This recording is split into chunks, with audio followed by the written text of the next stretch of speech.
Hi, welcome to Genki Clinic. My name's Toby. In this video, I'm going to go through the basics of a really good, simple bodyweight squat. Totally fundamental movement that we should be carrying out and capable of carrying out all the time throughout our days. This is the first in a two-part or perhaps three-part video. In this first part, I'm just going through the base fundamental pointers of what to do. Please do watch the second video in this series. We go through pointers of what not to do, things that people often do wrong. Check that one out because you will definitely get a lot more concept about what we're trying to achieve. The bodyweight squat is a very simple exercise. Toddlers learn how to do it basically when they learn how to get up on their feet, but there may be many of us who feel a little bit less than confident about approaching it, especially if we've got any pain in our backs, perhaps at our hips or our knees, or even in the ankle.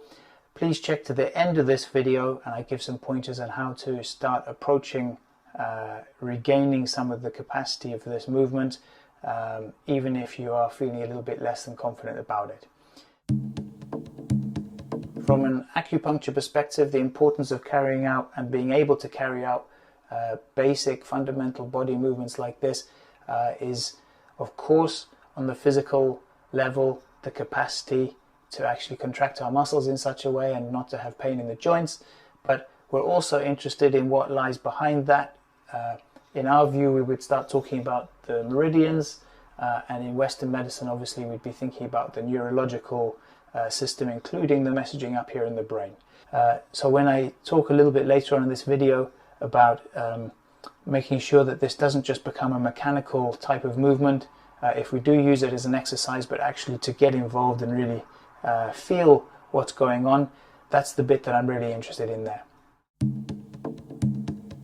I have the image of the Angle-Poise lamp in my mind.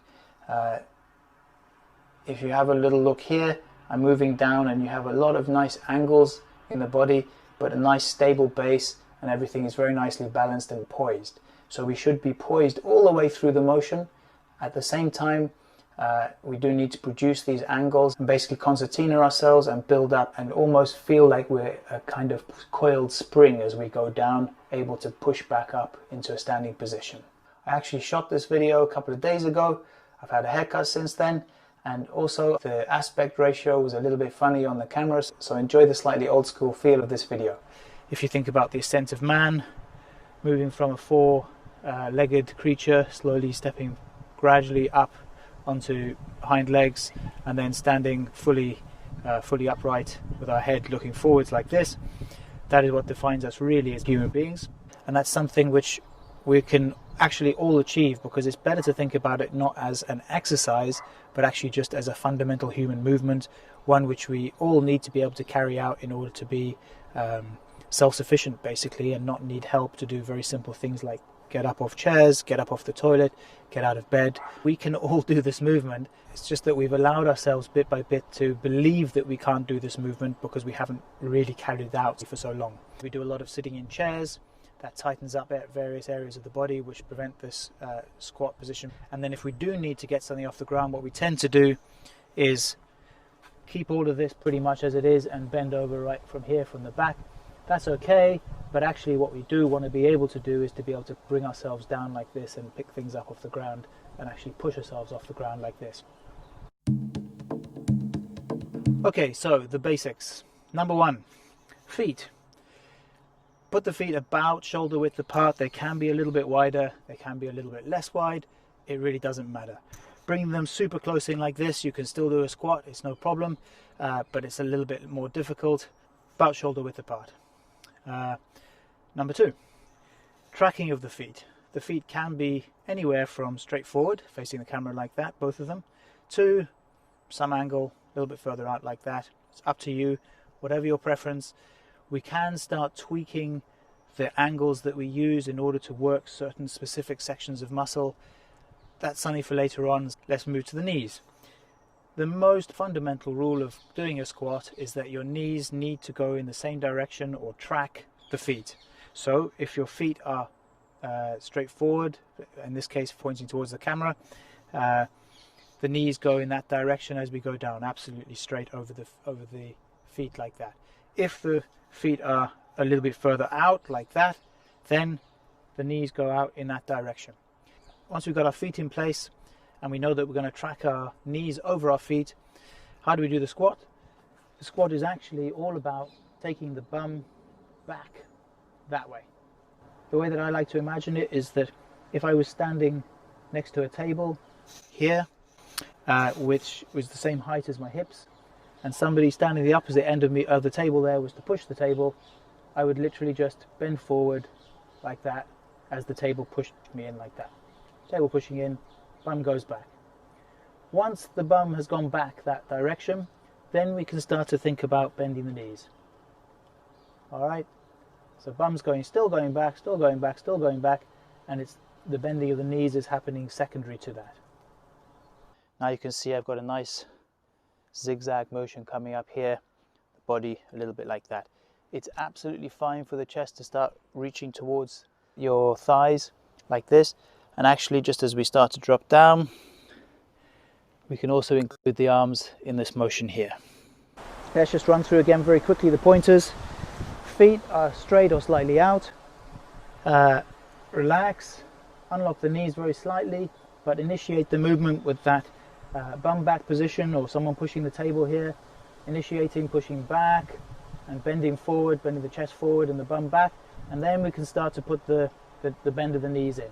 Okay, one important point here, I noticed when I was editing that it actually looks like I'm allowing my hips and my bum to go back and whilst keeping the knees very straight, so you end up with this position here, and then suddenly I start bending the knees.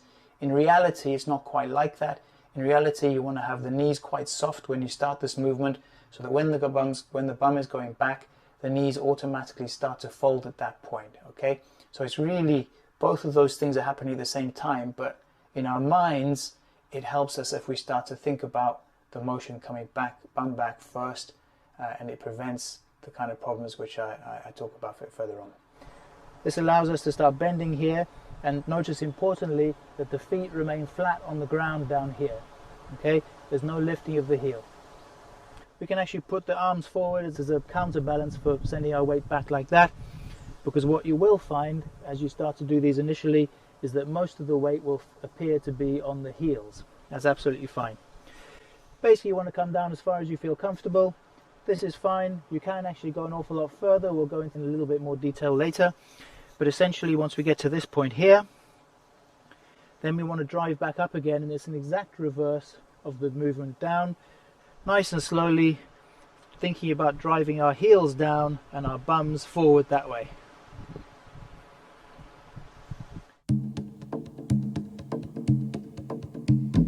Okay, so that's it. That is how you do a good bodyweight squat. In this next little bit of the video, I'm going to demonstrate how to use a support to help yourself in case you're feeling a little bit challenged by an injury that you might be carrying, or anyway, if you just haven't descended down to the ground like this for a long period of time. In the second video of this series, please check it out. We go through pointers of what not to do, and we'll give a much better idea of how to make sure that your squat is beneficial to you. A couple of things to remember. A squat is really not an exercise. It's a basic fundamental movement. We should be carrying it out multiple times a day, going down and actually utilizing this body that we've got, and actually through that switching on our minds and keeping these meridians open and our neurological systems nicely tuned.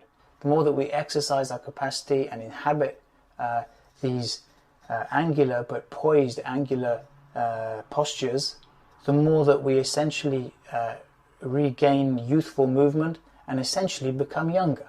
The rest of this video is going to be about how to start doing the squat if you're feeling challenged in any way. Grab some support. It's totally okay. This is probably not the ideal support, perhaps something like a banister where you can get your hands around. Actually, I can get it here. Again, all of the same rules apply, so we want to make sure that the knees are nicely ready like that. We're going to come back with the pushing the bum back, and then we can actually use a little bit like we're using the arms to balance ourselves, but just with something. I'm actually just grabbing this banister just with the little tips of the fingertips here. Okay, so I'm just giving myself a little bit of support, and I'm walking down as I go, pushing my bum back, go as far as I want to go, and then just walking it back up here. Why am I using the fingertips? I'm not using this to pull on like this. I've just got my fingers either side, using it as a guide. Just use it a little bit, but make sure when you're doing this that this does not become the area where you're pulling from. It really just becomes an area to stop yourself from balancing forward and backwards like that. The purpose of this is not to use this to actually put ourselves back up with. No, we actually want to get the force and the benefits of this exercise, and actually doing that will throw our posture totally out and we'll get probably injure ourselves in some way. What we're trying to do with this is just to allow ourselves, it's mostly about the fear factor and the mental support. Can I actually pull myself back out of this position? And two, if we have got flexibility issues down in the ankle or here in the hip flexor or the lower back, it will just allow us to start exploring those areas with some confidence that we're going to be okay. So remember, this squat, or let's call it an angle poise, I prefer that, like I mentioned before, we should be using this movement all the time. It's the most fundamental movement that we've got. It allows us actually to stand up fully. If you look at this humorous image of the ascent of man, you'll see that right in the very middle there is what we think of as ourselves, and drifting over towards the right is kind of what we're becoming. Now, the truth is, in order to remain standing and to be able to stand well, we should be constantly doing what we were doing as a toddler, basically going down to the ground and learning how to get up off it well. Turn yourself into some angles, but do it with poise.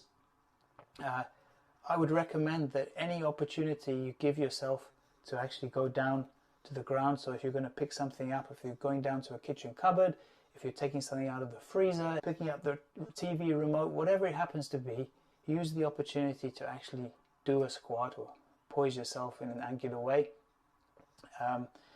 and it will become how you move, and how you move will then become more fluid. How you stand will become more fluid and relaxed. It really is the king of all exercises, and we should be carrying it out all the time.